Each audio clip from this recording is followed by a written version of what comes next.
So let's get started. Welcome to the How to Select a Third-Party Logistics Provider webinar. This will go probably a little less than an hour unless there's a lot of questions, which we'll be happy to answer. So, next slide. Before we go too far, I want to talk about a little housekeeping things. You can download this presentation. If you look in the chat feature, it says click here to download this, so you can download this presentation if you'd like. Also, I am recording this, so you don't have to, you don't want to. So the presenters today are, first off, me, Joe Lynch. I'm a business development executive at E.L. Hollingsworth. Prior to that, I worked at another 3PL that was a non-asset-based 3PL. In the past, I've been typically worked in the automotive supply chain, supply chain engineer, supply chain manager, project manager, consultant, did a lot of lean work. And now I'm over here at E.L. Hollingsworth, a great company here in Michigan. And also with me today is Bill Hall. Bill, why don't you introduce yourself? Tell us a little bit about what your background is. Sure. My name is Bill Hall. I am the Director of Strategic Sales with Chieftain Contract Services. We're a division of Hollingsworth. We are the asset truckload carrier division. We do have an LTL and an expedited solution that kind of fall into my responsibilities as well. I come from primarily automotive-facing logistics. I worked in LTL in operations. I spent a lot of time on site with several large tier ones and OEMs. My career then moved to the non-asset side of the business, and now back to the asset side of the business. So I've been on both sides of the ball, and operations and in sales. So Don't make out the hat. So now you know who we are. We do have a background in this. We think we know what we're talking about. But again, we're looking for feedback from you guys. A lot of you are 3PL people or shippers. We appreciate your feedback as we go. So this is the company that I represent and that also Bill represents. It's E.L. Hollingsworth. As I mentioned, we have a number of divisions. Bill mentioned some of them. We have a full service brokerage. We also have our own assets. We have warehousing, expediting, LTL, a lot of different things we get our fingers into. So we feel like we become somewhat experts from being here. So to get started, I want to talk about 10 things you really need to do before you kind of get started hiring a 3PL. The first one is needs assessment and integration, and that's really an internal needs assessment. You need to decide what areas within your company make sense to outsource. So at the very highest level, there's transactional, and that's very routine operations. I think most people feel comfortable outsourcing. It might just be getting a truck or getting some sea freight, might be getting air freight, basically brokerage type stuff, transportation stuff, basic warehousing, customs for sure. Most companies feel very comfortable sending that stuff out. A lot of that's price-based. You don't really need a huge vetting process to book a truck for the day or even a few trucks. The next level of a needs assessment, again, this is what your company has to feel comfortable shipping outside, outsourcing. Next is the higher value activities that require kind of further integration, like using a 3PL's technology, bill payment auditing, cross-docking, reverse logistics, supply chain consulting. These are the things that if you're going to do it on the outside, you better know your 3PL a little better because they're in your pocket a little more. They can cause more damage. They can add a lot more value, but they can do more damage. So there is a need to have a better relationship, a more open relationship. The last but not least is kind of the highest relationship you can have with a 3PL. I guess this would be marriage. This would include where they're talking to your customers. They might be managing your fleet. They're managing your inventory and order fulfillment. There's obviously the situation varies from company to company, but this is at the highest level where you might be a company that doesn't want to get into that business. You obviously have to have a very close relationship with the 3PL, very transparent. I would suggest you're going to need a better contract, and you better have some good metrics to measure. So these are kind of the three levels. And again, there's a lot more risk as you go down, but I think there's also a lot more value as it goes down from transactional to integration. So any question you guys have, please put them here in the chat feature. I'd love to turn you guys all on to talk, but we would hear a whole bunch of dogs barking and papers rustling. So any questions as we go, please ask. So the next slide is understanding the business model that the 3PL has. There's so many. I've boiled this down to 3 business models. There's more than this. There's so many variations these days, but there's asset-based 3PLs. Those are the 3PLs that own physical assets like trucks, planes, warehouses. They own physical assets. Then there's the non-asset-based 3PLs. They buy or broker assets from other transportation companies like the asset-based one we just talked about. And then there's kind of the newest entry in the last 10, 15 years, which is this asset-light 3PLs. They own physical assets, and they also partner with other logistics companies, similar to the way non-asset-based companies would do it. So basically, these are guys who are brokers, but at the same time, they have assets. Now, going back to the top, when you talk about the asset-based 3PLs, there's some cons to that. There's some negatives to that. If you're an asset-based company, you typically don't have let's just say it's a trucking company. You typically don't have a footprint across the whole world or across even the whole U.S. and North America. So if somebody says, hey, I just want to work with asset-based companies, most of them don't have the footprint. The pros is they have their own trucks, so they can say, I'm going to put my trucks where I want. So if in this capacity shortage world we live in, it's nice to have an asset-based company. So as far as the non-asset-based companies, well, Bill, you just came from one. Why don't you talk a little bit about some of the pros and cons of the non-asset-based? The non-asset-based gives you the ability to buy at a very at a larger level than your actual spend. So they are out in the marketplace soliciting carriers at an equal clip as they're looking for new business. So to understand a non-asset 3PL, you have a business development group that's calling on the shippers, and then you have a carrier development group that's doing things to grow their carrier base. So that model alone allows them to have, a good, I would say, average size operating where they're probably employ, or at least will take on about 3,000 carriers. Oops, I just got a message that you guys can't hear me. Can you hear me better now? Oh, sorry guys, that was my bad. Again, we are not technology experts, we are logistics experts. The idea with the non-asset that I was going for is that they're soliciting carriers on a daily basis. They have business development goals. They talk about their sales meetings. Can you hear us again? I'm getting some negative feedback.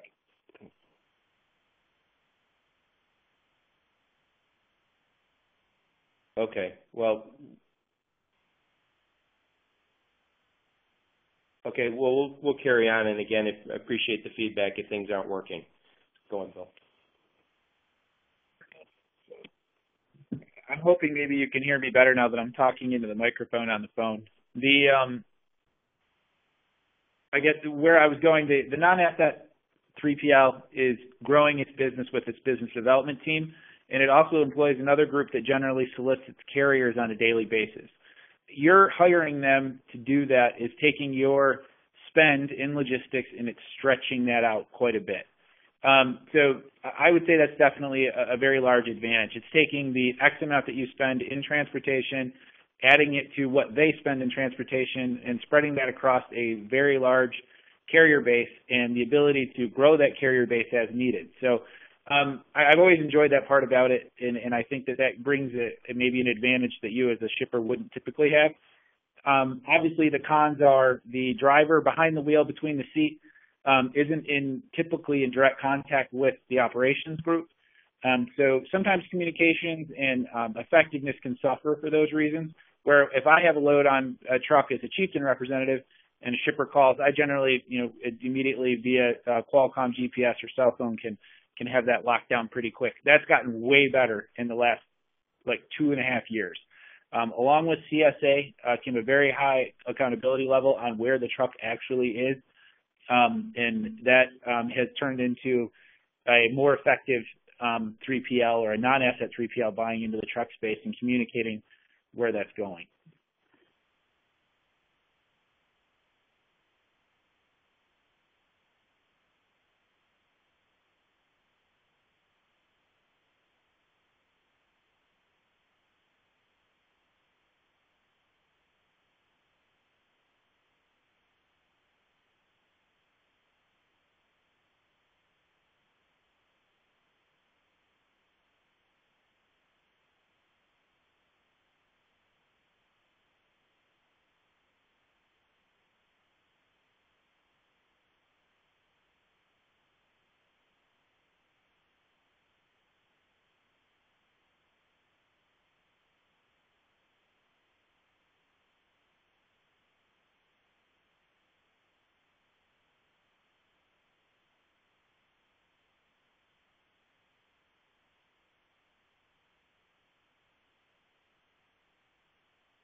Can you guys hear me now? Excellent. I'm so sorry. Must be something to do with our wireless. I really apologize. Hope we didn't lose too many of you. So where we're at is we're talking about asset-based versus non-asset-based. There's the next kind of the most recent entry into the logistics space is this asset-light model. The asset-light model uses their own physical assets. They have their own trucks, their warehouses, but they also have a brokerage. And that's really to solve the problems that a lot of asset-light companies had, which was they didn't have kind of a national or international reach. But then when they combined themselves with a brokerage, they found themselves kind of with the best of both worlds.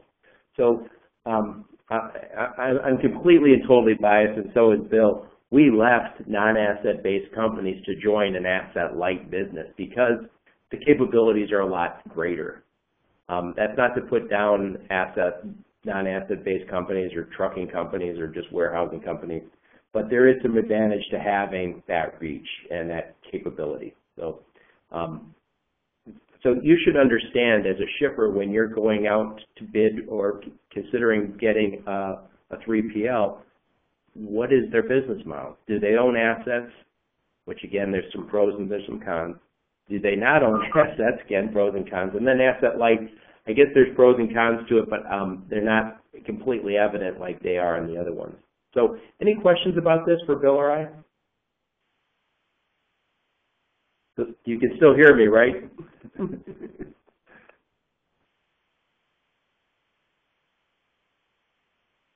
Okay. Okay, going to the next slide, we're going to talk a little bit about financial stability. Financial stability is really important when you're getting a 3PL. You know, we went through this economic crisis and the slow recovery hasn't helped very much.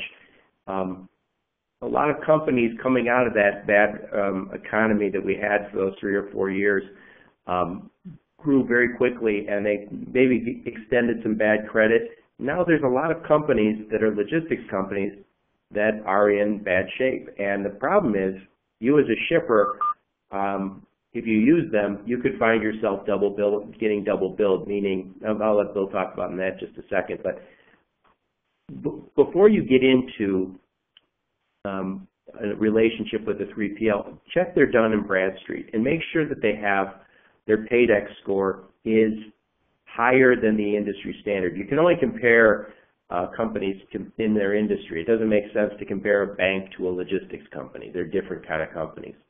So definitely check the Dun & Bradstreet. And if you guys have any you want extra information on this, send me an email. We'll always be willing to help on that. Longevity is very much a plus when looking at 3PL companies. Because usually companies that have been through some up times and some bad times are managed a little more conservatively than kind of the newer companies. Companies that are expanding quickly, especially if they're being very generous with credit, are going to find themselves in a jam in this business.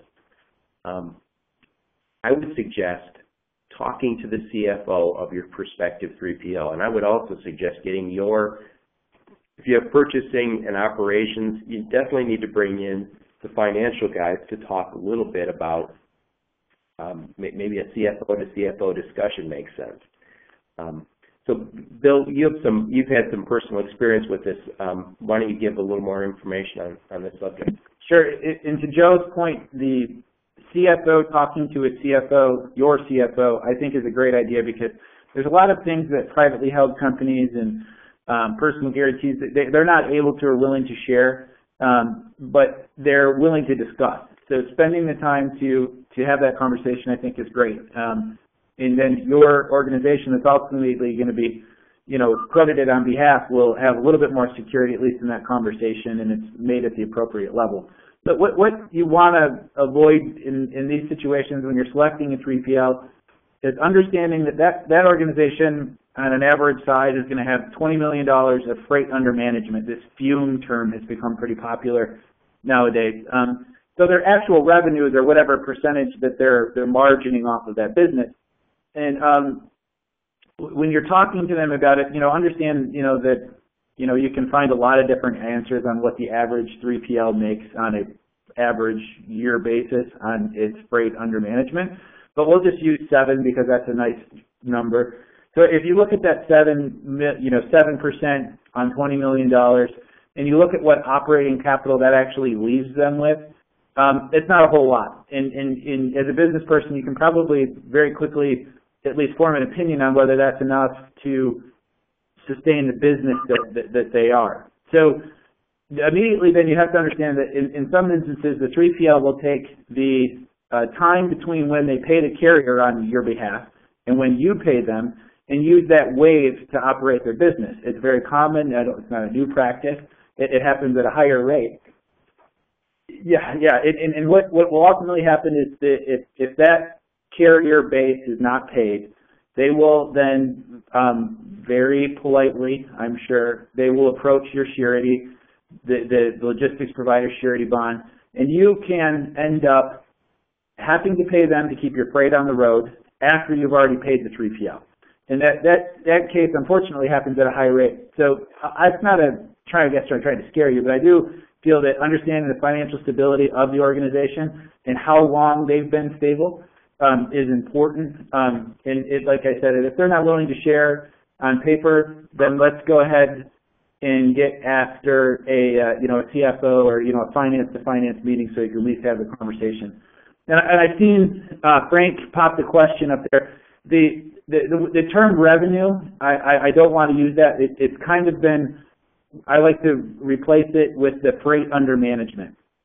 So a 3PL's organization is what it's totally managing as a freight spend. So, if you have 14 customers and on their behalf you manage $20 million worth of revenue, that is at least what we like to call in the automotive, aerospace, and industrial segment about average.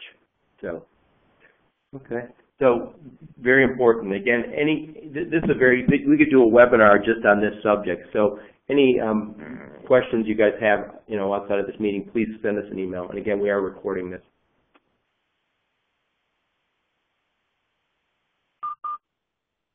You're good.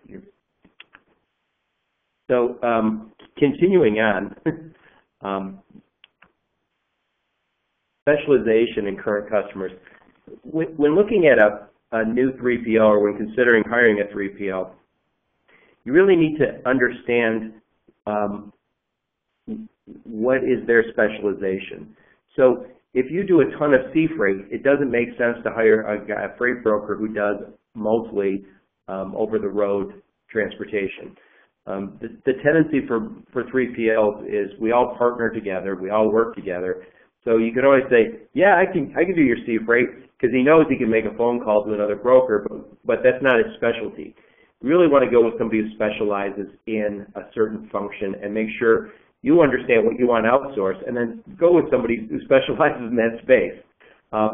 Closely related to that, make sure they have customers that are similar to you. We are up here in the Midwest, and we have terminals all throughout the Midwest and down in Texas and Mexico. We're an automotive company. That's where automotive companies are. We do very well with those companies. That's not to say we don't do some good business with other companies. We certainly do. But if somebody was to bring something that was, hey, we do a ton of international, that's not what we do. We do a lot to Canada, a lot to Mexico. You got to focus on what you do best. And you should pick a 3PL and what they do best. Also, understand how the 3PL does business. Some 3PLs are transactional, meaning they, are very price driven and they might just do business. They don't sign contracts with anybody. If you're a strategic shipper and you need somebody to kind of be your partner, it's a different fit. So if you're a strategic shipper, go with somebody who's used to strategic relationships. Last but not least, and it's very related to the last subject, transactional versus strategic, is most big shippers need customized solutions. So go with somebody who's done that. And again, if they don't have customers similar to you, they aren't going to understand what it takes to customize. So any questions on this one?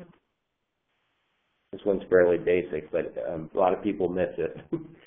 Don't listen to us sales guys. We'll sell you anything. Yeah, it's all on the menu, right? It's never made it before, but it's on the menu. Yeah. Vicky, can you guys still hear me okay? Excellent. Thank you. Thank you. So next, I want to talk about technology assessment. There's so much new with technology in the logistics space. And one of the best reasons to go with a 3PL is to avoid having to buy technology for your company that you don't have to. Companies like the one that Bill and I work for, we have a ton of technology. We pay a fortune for it. So no sense having to buy that technology when you can go with a 3PL. One of the best reasons. Not only do you not have to buy the software or the widget or the sensor, you also don't have to bring the tech guy on, and those guys aren't cheap either. So really good reason to buy from a 3PL is to get the technology. But you got to make sure that you're getting the right technology. Not all technologies are the same. The main ones are TMS, or Transportation Management System, Warehouse Management System, or WMS.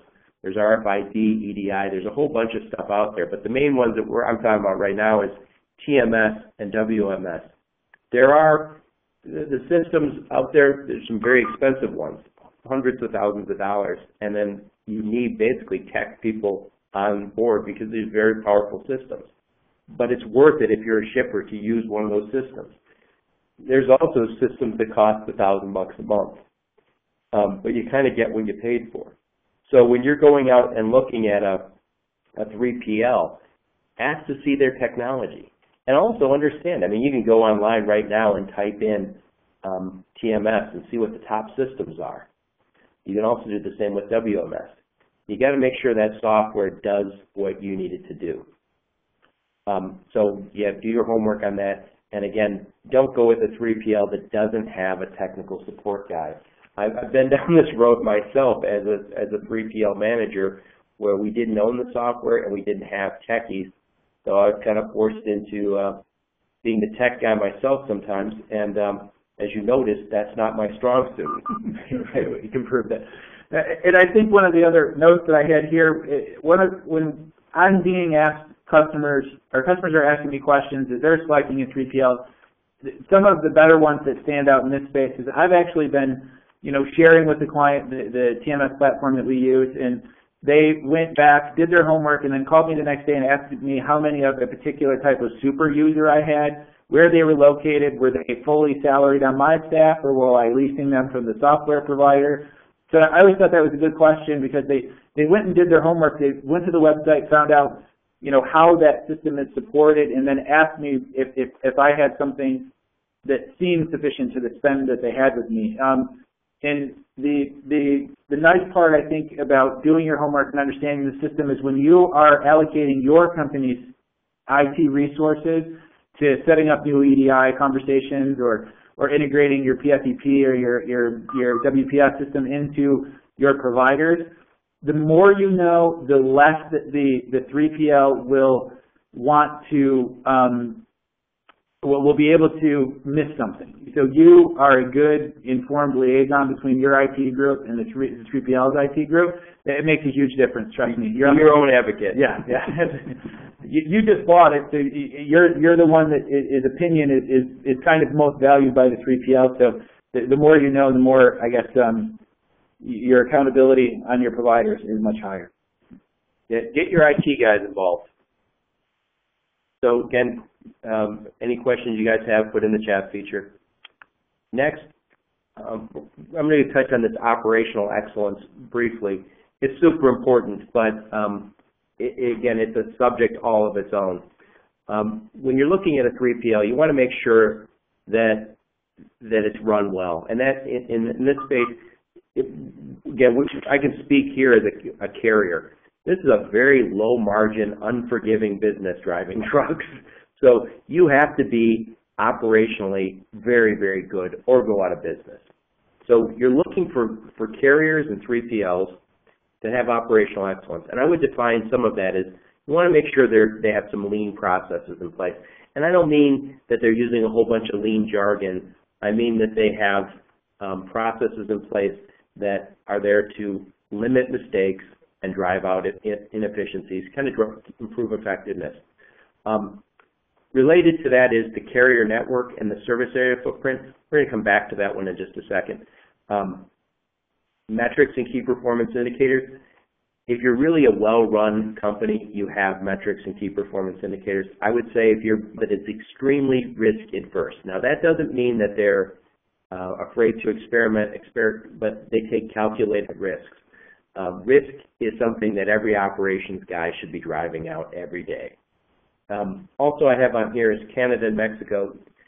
We ship in the United States mostly, but go with somebody who can ship to Canada and Mexico, or if you're in Europe, make sure they have the capability to go into the next country. And the reason I say that, even if you don't have it now, you might need it.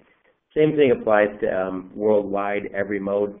If you're doing a ton of trucking in the U.S. and then somebody says, hey, can you send this to England? You want to be able to say, yes, we can. And this relates before is specialization. Yeah, you want to specialize, but the nature of logistics and transportation these days is it's a global economy, so you want to make sure you have that capability. Now I want to turn over the discussion of carrier network and service area footprint to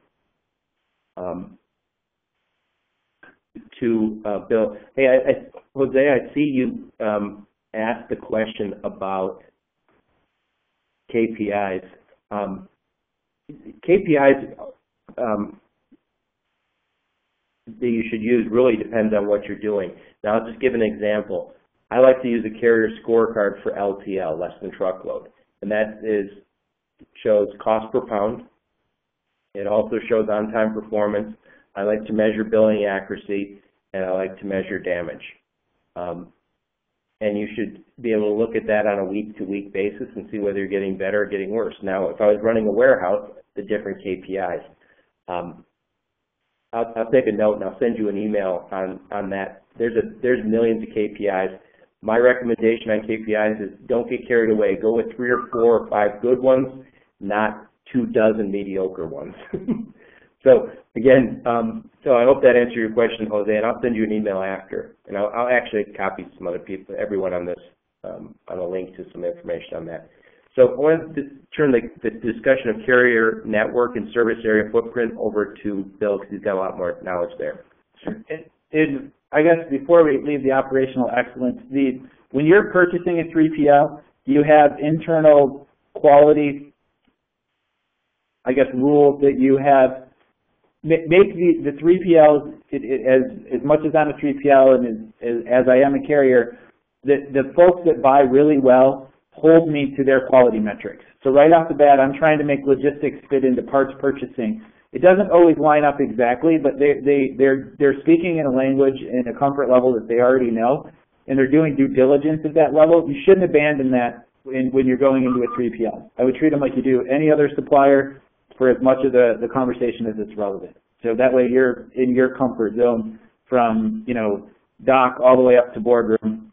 Everybody is familiar with the process there. So alignment. Yeah, absolutely. Because I've seen deals die right there on the table because they didn't go through the correct due diligence and people weren't comfortable saying yes or no. So the service area footprint, the interesting part about carrier network and service area footprint is you can kind of draw a circle around where home for the 3PL is, where they're most effective. That's where they grew up. That's where their carrier relationships. They're able to go to lunch and have meetings about. Okay, we're having conversations face to face. So understand that a national 3PL is going to be strongest, even if they're great as a national provider. They're going to be strongest in their own backyard. In the service area footprint, I wouldn't hire too far away from home. If you have a carrier that's based in the Pacific Northwest and you're doing seasonal produce in the Southeast, I would make sure I understand why they don't have real estate in that market. Because the carrier network, and I can say that it's the carrier, my best relationships with 3PLs are folks that are within 55 miles of here, which is about, an hour plus drive in this market. So I'm able to collect from them. I'm able to partner with them. I don't always compete with them because I do know them and we have a relationship. I kind of hit that earlier, but I don't know how much of it was heard, so I'll do it again. The other part that I want as the company is growing, 3PL has a business development group, and that group is out there on the road and they're trying to grow the business. Inside, the larger ones have a carrier procurement group. Understanding that carrier procurement group's methodology when you're hiring them is good because you can say to them, in these lanes, do you need to source these carriers for the first time? Okay. Do you want to grow? Am I taking you into a marketplace you currently don't have carriers hired? Those are good. It maybe shouldn't turn you away, but it'll help you understand that. What you're getting into and what their specialty is and what their footprint really is. The 3PLs that we work with, the largest ones, the most successful ones, we are introduced usually with right after the 3PL gets the award. We're usually introduced to the client. Our operational people are they're assigned a 3PL liaison. The 3PL liaison and our operational group are talking to the shippers. So that kind of transparency is good to know, to make sure that you line up before award. But understand that a national 3PL is only as good as it buys trucking, and it's going to be bought closest to home best. Yep, good stuff. So again, Abigail, I got your question. We can talk maybe offline on that one. Number 10, slide 10, the 7th point. People and organization. I want to talk a little bit about people and organization is a really important part of picking a 3PL. You should look for senior management that is hands-on, meaning they're very close day to day, and also been there a while. One of the reasons I joined the company I'm at, and again, I'm completely biased, and I admit that, is the management's been here a long time, and they're extremely hands-on. Our CFO has a CDL. I mean, it's a little too hands-on. Yeah. So even though we're a big company, they're involved in the minutia of the business sometimes if necessary. Also, that again, senior management's been there a while. It's probably a stable organization. Dedicated resources and people. One of the things that drives me crazy working with certain 3PLs and carriers too is when I don't get to talk to the same person and I don't get to build a relationship with anybody. If you're a big shipper, you should have dedicated people assigned to your project. There should be a sales guy. You should know who your billing contact is. You should know your day-to-day customer service or operations people. There should be more than one contact. It should be multiple levels of contact. We're a big believer in cross-training. So there should never be a time when you say, gosh, I have a problem and I have to call customer service and I don't know who I'm talking to. And perhaps they don't know what my problem is. IT will take care of a lot of problems, but there's nothing better than a relationship to drive costs and out of systems and increase effectiveness. Next one is solid organization. A lot of companies, especially in the last 10 years, have grown in the non-asset space that are very sales-driven. They're not operations-driven, they're sales-driven. And so they'll have these far-flung people all over. Maybe they're agents, maybe they're franchise owners, and they're working from satellite offices, sometimes working from their basement, which is fine. But then they'll say, yeah, I represent $1 billion organization. Well, maybe they've never been there. It's on the other side of the country. And your contact is them. And they say they're part of that organization, but their connection to the main office is very tenuous. And I contrast that to an organization that comes from an operations base where they really focused on, again, the operational excellence. So I'm not against agents. I'm not against franchises necessarily. What I am against is people who are very disconnected from the mothership who claim that they represent a company that maybe they don't have a lot of connection to. Last but not least on this, and there's obviously a lot more you could go into, is the experienced team. during the downturn, we lost lots of really good logistics and supply chain guys to retirement, switching fields. And when things got bad, everybody went away. And there's a very young industry right now. Lots of 22-year-old people. A lot of them have degrees, which in supply chain or logistics, which is great. You want to make sure that when you bring millions of dollars worth of business somewhere, that it's going to be managed by a team that has sufficient experience. I'm not against young people. I'm against the idea that you might be taking some risks that you don't want to with your freight. Yeah, and then before we sign a truck to a new 3PL for the first time, we will generally have the conversation, and I will understand if they are a operations organization or if they're a sales organization. And not everybody likes the title, and it's not supposed to be derogatory, but I do like to understand if they left with the customer, got a loan, gave themselves a title, then that is a level of risk there I have to understand. As soon as I cut them a bill, I may be in a relationship that won't be as stable throughout the course, where if the organization comes from operations, they maybe were a spin, I guess they were a party to the manufacturing side. They came from they had trucks, they have trucks, they might not have trucks, but they have planes and hire trucks. Those I feel a lot more comfortable at least taking the first step. Now, I will tell you that we have 550 trucks. A portion of those work for 3PLs, and some of those are guys that used to were salespeople that became business owners that we now provide power to, and they pay their bills on time, and they give us good rates and good vision. I would say that those are rare opportunities, and they're for your smallest of shippers. But understand before you go to the dotted line with them, where their roots are, and there's a risk on the guy that comes from the sales side because that's what they're good at. Yeah, and also again, get back to the credit thing. Fast-growing companies, since these sales-driven companies are often very fast-growing because they have tons of sales guys, they have additional credit risk. And also, if the whole organization is tied to sales growth, you might take a little bit too many risks with credit. So, on to point 8. This is a little difficult to measure, but it's obviously very important when you come to company culture. Company culture dictates behavior. We all know that. What you're looking for is a company that is got integrity. In this business, you always have the opportunity to make a fat buck, and shippers need to be aware of that. You have somebody who's basically got their hands on the steering wheel for you, and you need to be able to trust them. You want them to make a fair profit. We're all trying to make a fair profit, but when people get greedy or cut corners on your freight, you'll notice. Proactive.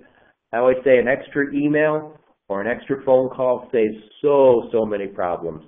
You have to have that proactive culture in an organization. Also being responsive and flexible. Some of these speak for themselves, but being responsive and flexible is really important in our business. Things happen that require you to move quickly. You don't want to go with somebody that's not staffed correctly or not able, with the wrong culture where they don't want to do that stuff. Always looking for win-win relationships. Communication, I would say that's the game changer in our business, is who will communicate and who won't. Transparency, super important. It's very close to integrity in my mind. If you can't tell your customer approximately what your profit is on stuff because you're embarrassed or you think you'll lose the business, you got a problem.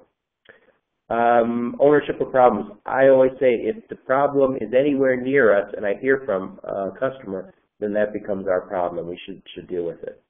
So, this is one of those whiteboarding exercises. Perhaps if you're looking at a 3PL or considering getting a 3PL, go in and talk about the kind of culture you're looking for. And I can't measure it any better than you can, but I think you need to think about what you need. And also, there's probably a fit to your own organization. If you have a culture that is very, let's just say, measurement-driven, metric-driven, don't go with a company that can't possibly measure up to those standards. the one thing that we deal with very sophisticated Toyota purchasing folks that follow the Toyota business model, and all the way through to people that are pure grease on their hands, ring and screw manufacturers. And the one thing that the guys that consistently buy very well and that we give the best prices to and seem to keep on the longest are the ones that will take the time to come kick the tires. Putting yourself in that 3PL space, you will immediately understand more about them than any amount of pre-measurement that you can take.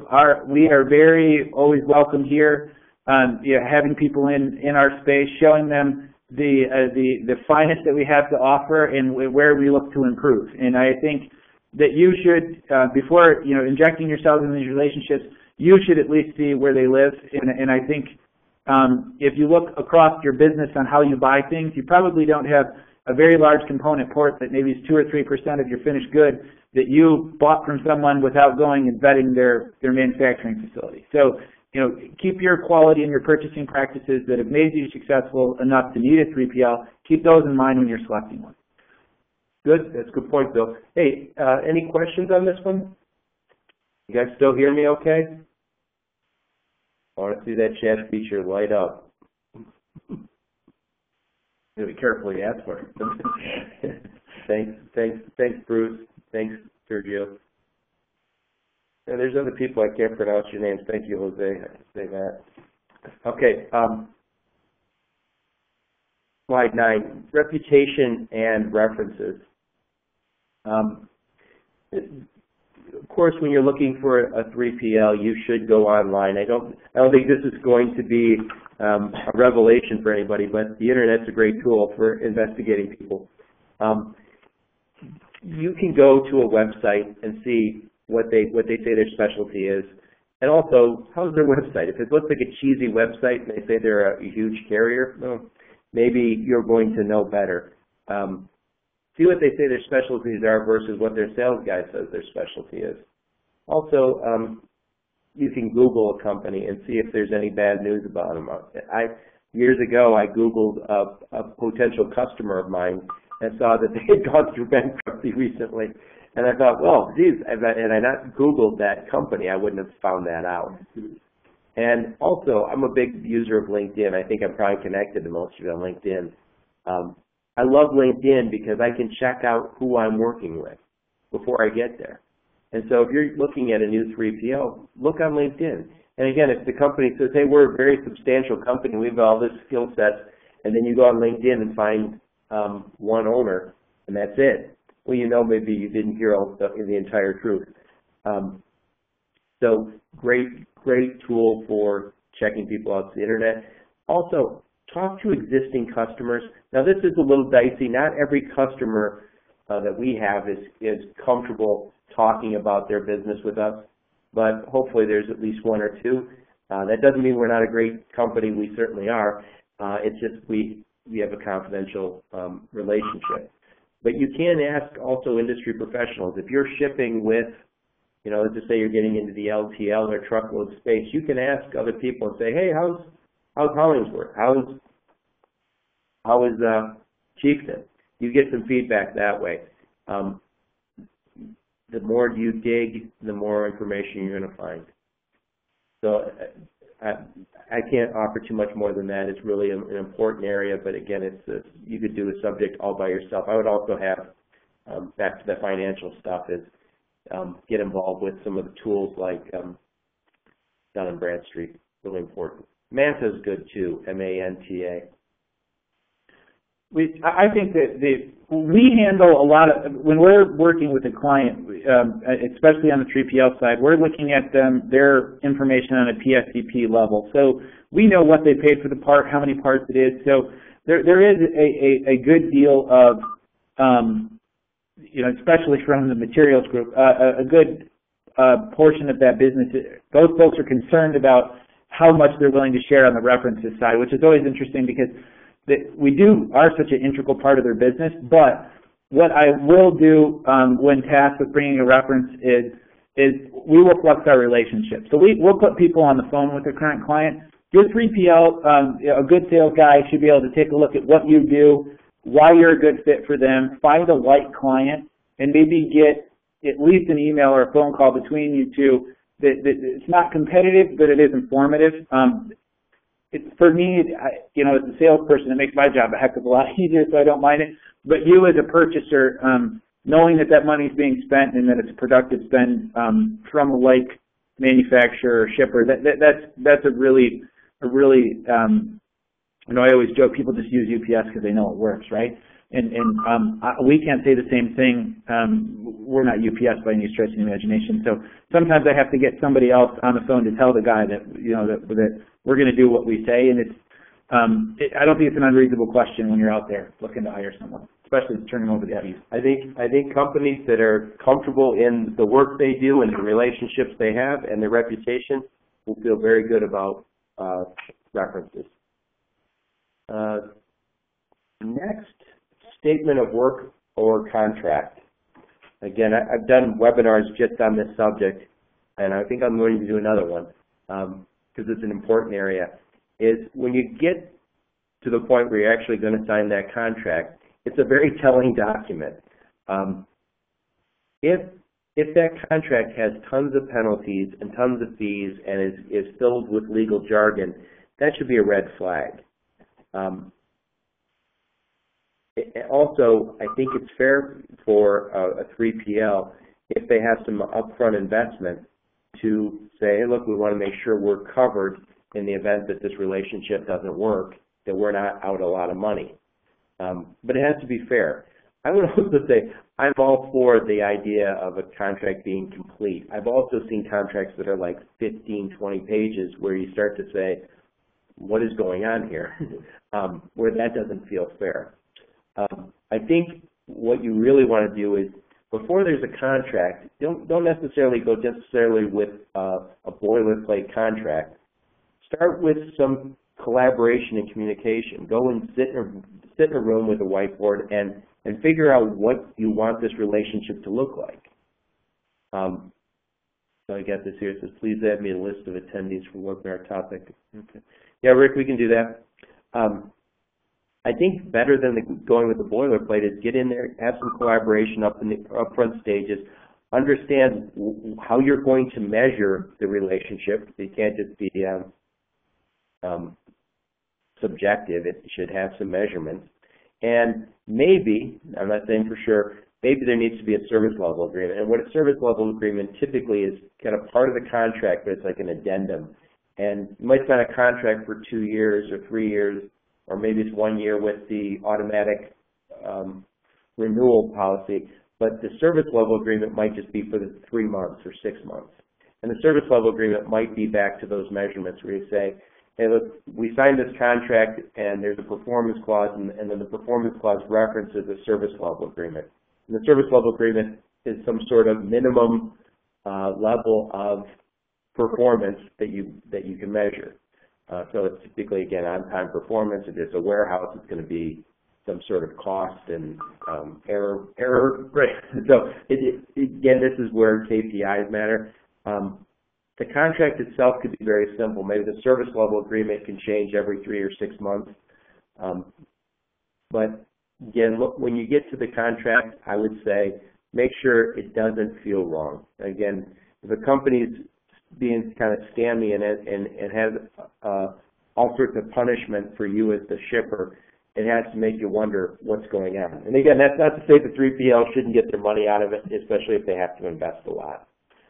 Bill, you have some comments on this? Sure. The biggest thing I think for me as a trucking company, when I get a 3PL that hires us for a dedicated piece of work, is we have a contract that sits between us that's kind of a blanket, and then we have like a service level agreement that's specific. And you should be able to do the same thing, is take that service level agreement to any of the downstream participants and look at that and have them understand it. It's very difficult for my director of operations that's over our fleet in the Northeast to look at a 60-page contract that includes payment terms, exits, all of that very complicated stuff, and extract from that what his responsibilities are, what the customer's temperature on certain items are. So that service level agreement is binding. It's part of the contract, but it's also a way to get your operations involved and get them accountable. And then in making sure that who you hired and who you are as a company, from manufacturing on to shipping, all are on the same page without having to look in that really deep contract. So that's I like taking that down to the ops director and go, hey, I got an easy one for you. I can actually say that when I walk down there and hand them 90-page contract and say we need 3 hours to go over this next week, it's an aim small, miss small type mentality. The service level agreement gives you a finer point to hit. Okay, well, that wraps up the webinar for today. Again, we love the feedback. We're pretty good at this stuff, but the more feedback we get, the better we can do. If you have any questions, please put them in the chat feature here. We'll be here for a few more minutes. And also feel free, that's my email address, one of my email addresses for my blog. Please feel free to send us an email with any questions or comments. And again, the feedback's most useful. So, any more questions? Bill, you got any closing nuggets of wisdom? No, the capacity conversation is the one that everybody asks me about as a trucking person, and I've learned that I have a really strong opinion based on what I've known. So I would encourage the group here, whether via Joe's email or I would like what your experience are, because it looks like we did have some logistics providers on the call as well as shippers, to go ahead and maybe share with what they're hearing on capacity in their particular marketplace. I tell you, we don't have a lot of empty trucks, but we just bought. We purchased another organization, about 50 trucks, emptied the trucks of their current customers, and now we're going to the shipper base and the 3PL base, and we're offering capacity. It'd be interesting to see what you all is not being sitting here in Southeast Michigan, living the automotive dream, or finding out on the capacity part. Yeah, so again, we still have a lot of people in the room. Does anyone have capacity problems? Trucking problems? You need a truck? And if so, what lane?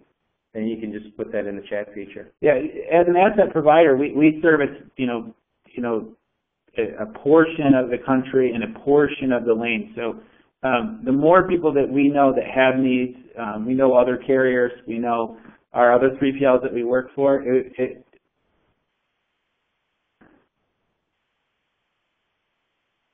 I see it says, there's Jose, it says, how is the best 3PL in the U.S. for Texas?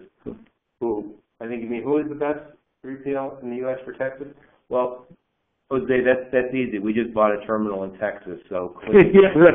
Clearly, we just changed the sign. So the Laredo border is the busiest for non-asset service providers. So if you were to go around the country and say, I'm going to start at 3PL, I would not recommend the Nuevo Laredo border crossing. It's a there's a lot of guys there doing it.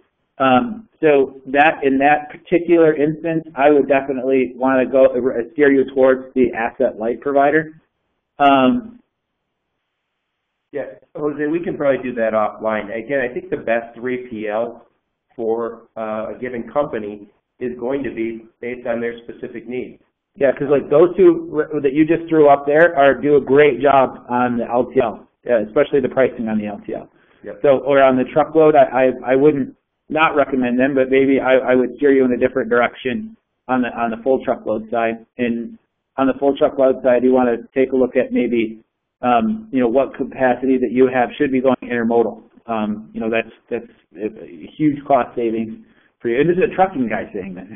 It's my competition, the train. But there would definitely, us helping you helps me learn. So I'd love to give you a hand with that one. And then Jamaica, I know it's that on a map, and that's about it. Yeah, Abigail, come February, we'll be happy to come visit you in Jamaica. Right. Jose, maybe we could talk offline. And Abigail, we'll see you in February when it's so cold here you can't stand it. Yeah, that's a sales call. I'll get on that one. All right, well, thank you very much. And again, I appreciate any feedback you guys can give us. We appreciate it, and we'll take it constructively. Okay, so I'm going to end this meeting, and thanks again for attending. Thank you.